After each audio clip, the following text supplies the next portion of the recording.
Antes de iniciar a palavra, me veio algo da parte de Deus falar aqui, que é interessante que não tem a ver com o texto. Tecnicamente seria muito mais trabalhoso fazer isso, mas bora lá, eu vou fazer uma breve introdução, que como eu creio na universalização da palavra, eu sei que tem pessoas aqui frequentadoras de EBD, tem aqueles que não são, e eu vou chegar na mensagem que eu quero chegar logo a seguir. Vou contar com o auxílio de alguns irmãos para interagir nesse momento, tá bom? Pastor Juca, na escola dominical, quantos pregadores já tiveram? Que o Senhor se lembre. Vários, na verdade. A primeira grande EBD do mundo foi Jesus Cristo que realizou. Os discípulos tiveram presentes com ele nos primeiros anos de ministério. E dessa EBD surgiu pessoas maravilhosas. Surgiu Marcos, Mateus, Lucas, João. Pessoas de evangelhos maravilhosos. Pedro, que não era de Pedro, analfabeto, bruto, mas íntegro, com o coração e o desejo de servir ao Senhor. Mas tem uma coisa que as pessoas esquecem. Quem vai questionar a autoridade de Cristo e a qualificação dele como professor? Ninguém, não é verdade? Mas nessa mesma EBD veio Judas. A mesma palavra ouvida, o mesmo professor, o mesmo mestre, testificando os mesmos milagres. Então eu quero dizer para a igreja aqui para a gente nesse momento, que a igreja que Deus almeja não é o MEC. A igreja que Deus almeja não são as grandes igrejas. A igreja que Deus almeja é a igreja que entende e que vai impactar o mundo. É a igreja que você decide se tornar. Todos receberam a mesma palavra, mas a igreja que você decidir se tornar é a que vai fazer a diferença e vai impactar o mundo com a sua vida. E é interessante que após esse EBD, alguns teólogos falam que o Novo Testamento poderia começar em Atos. Claro, Novo Testamento significa morte do testamentário, na verdade. Cristo vai morrer, começa o livro de Atos, no qual ele vai soprar o Espírito Santo sobre toda a carne, no evento conhecido como Pentecostes. Mas naquele momento em Atos gera um problema terrível para a igreja.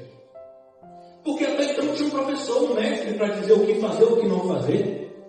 O apóstolo Paulo lá na frente vai dizer, em parte conhecemos, em parte profetizamos, mas na glória que cada um vê, em parte vai ver o povo, não é verdade? Imagine que nós vamos ver, inclusive no Evangelho, divergências. Por quê? Sabemos que Marcos, Mateus, Lucas são evangelhos sinóticos. O que é evangelho sinótico? Quando aquele aluno chega em sala de aula e esquece que fez o trabalho, e o colega faz o trabalho, ele fala, me dê aqui para mudar as palavras, e muda, mas fica muito parecido um com o outro, isso é sinótico. Isso é um evangelho sinótico. São narrativas muito semelhantes do mesmo fenômeno. Mas existe um que não é sinótico. Existe um que já de início começa a falar da deidade de Deus. E começa a apresentar Cristo como Deus, Criador do universo. E apresenta como ele faz. Esse é o Evangelho de João. É o Evangelho diferenciado.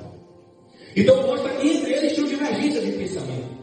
Tiago acreditava que tinha que manter os ritos judaicos da igreja. Não é verdade? Para poder então o Evangelho se expandir. Pedro passa por uma situação dificílima com o romano. E é chamado para Tiago e dizer, Pedro, você pregou com o gentil, o que foi que aconteceu? Pedro, rapaz, eu não sei o que aconteceu, Deus mandou ir lá, quando eu fui lá, ele foi batizado no Espírito, como eu vou negar o que o Espírito Santo testificou? Muita divergência. E eles, na ânsia humana deles, na falha deles, decidem lançar sorte, escolhem Matias. Alguém aqui sabe falar do ministério de Matias? Não. Ninguém sabe.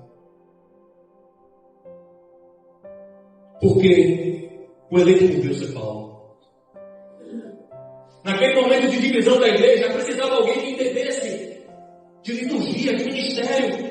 E existia alguém que foi preparado anos aos pés de Gamaliel, mas estava cego das palavras e de tanta convicção, que mesmo tendo todo o conhecimento da lei, era incapaz de encarar o próprio Cristo e compreendê-lo. E quando Paulo, achando que fazia a vontade de Deus, o seu conhecimento, cego pela lei, vai atrás dos cristãos, ele se depara com Cristo ressurreto. E que quando a gente vai no grego, koineo, original, e no lexo, a gente vai perceber uma coisa interessante. Cristo não fala Saul, Saul, Saul, Saul, por que me persegue? Ele fala Shaul, Shaul, por que me persegues? Porque, epistemologicamente falando, Saul é uma derivação do latim de Saul. Saul era descendente da tribo de Benjamim. E era uma maneira de honrar o primeiro rei da tribo de Benjamim, Saul. E o que é que Saul fez? Perseguiu o ungido do Senhor. E quando Cristo ressurreto aparece e fala, Saul, por que você me persegue? Naquele momento ele entendeu que se levantou contra o ungido do Senhor, assim como Saul, e ele cai em prantos e percebe a cegueira espiritual que ele tinha, porque ele tinha conhecimento, mas ele não tinha essência. E ele cai por terra naquele momento e se arrepende. E começa então o ministério de Paulo. Toda essa introdução é só para dar um recado para a igreja. E Atos 12, 13 vai narrar a primeira viagem de Paulo para a região da Panfilha. E ele vai chegar na Galácia. E até então não se fala de Paulo doente. Mas quando ele chega na Panfilha, na região da Galácia, percebe-se então que Paulo surgiu com uma doença. Inclusive ele começa em Gálatas falando justamente que por conta de uma doença, ele foi acolhido. Mas que ainda assim isso não foi impedimento, porque trataram ele como tratavam o próprio Cristo. E no momento que veio aquela doença sobre ele tenta arrepender, porque ele tinha coisas inefáveis da parte de Deus para compartilhar. E Deus fala, a minha graça te basta. E virou uma loucura na cabeça de Paulo. Como assim? Eu realizo milagres? Expulso demônios? Eu estou preparado, há muito tempo de conhecimento para falar. E Deus fere ele com o espinho na carne. E como é que sabemos que o espinho da carne veio de Deus? Para que você não entre em soberba. Entenda que Paulo naquele momento estava defendendo o apostolado dele. Eu, Paulo, o último dos apóstolos.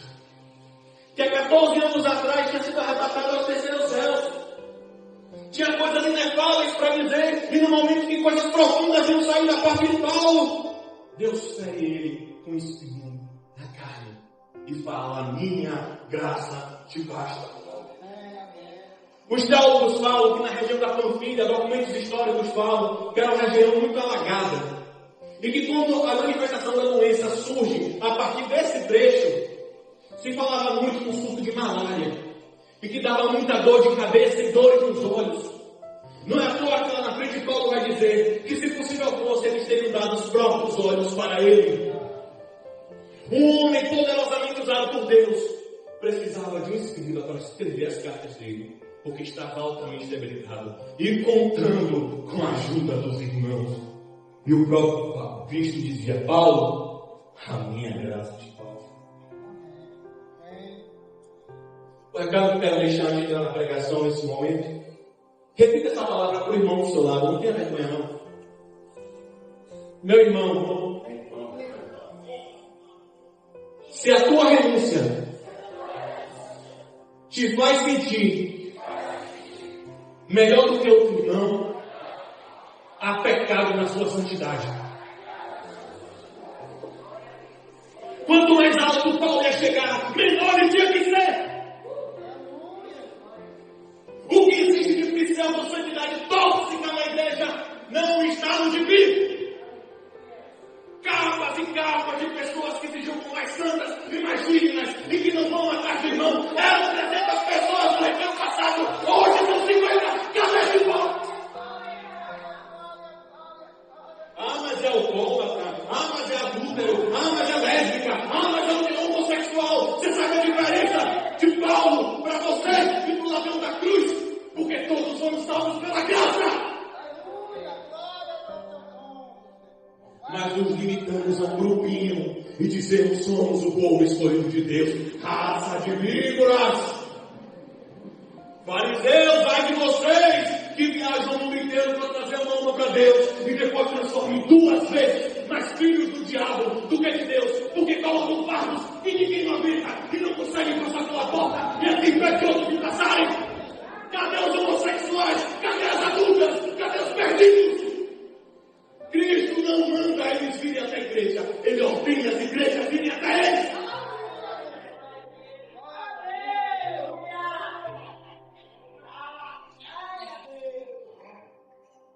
O médico não pode ser mais esse clubinho de crente pregando para crente, que não tem um versículo que seja dito que vocês não conhecem.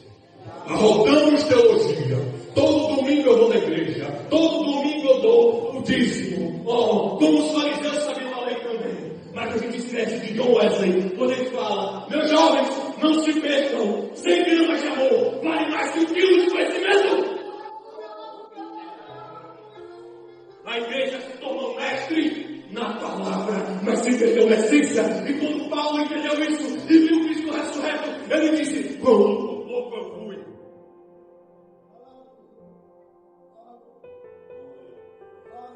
Meu Deus, a pregação não tem nada a ver com isso. Olha o Pai lá de Deus, Santo de Deus.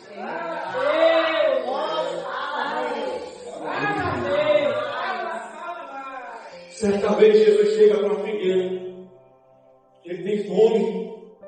E quando ele se aproxima da figueira, a figueira não tinha fruto. Ele amaldiçoou a figueira. No outro dia ela estava morta. Um Cristo de amor amaldiçoou a figueira, porque ela tinha aparência de boa. Ela recebia a seiva todos os dias, mas ela não frutificava. Que tipo de evangelho é esse? Que você vai comparecer aos céus e dizer: Senhor, tudo que você me deu, eu me entajei no talento, porque eu tive medo de multiplicar. E ele vai dizer: servo mau e infiel. O cristianismo não se trata sobre você, mas para salvar muitos. Ele compara a gente muitas vezes como um candelabro que não pode ser colocado debaixo do cesto, mas no alto para iluminar. A luz de Cristo, a unção de Deus na sua vida, não é para você, é para um mundo perdido em trevas.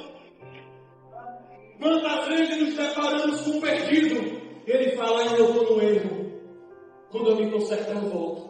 E eu digo: meu irmão, eu sou igualmente desgraçado, assim como você, porque só entende a graça quem um dia precisou dela. E eu digo uma coisa para você, meu irmão: não desista. O mundo pode te julgar, mas Cristo está de braços abertos para você. Volta para casa. Em que momento as pessoas acharam que precisam estar santas para ir para a igreja? Porque pregamos uma santidade tóxica, quase sobre-humana, que sustenta uma hipocrisia, um espírito de fariseísmo aqui dentro. O verdadeiro avivamento não é falar em línguas, não é rodar nessa cidade.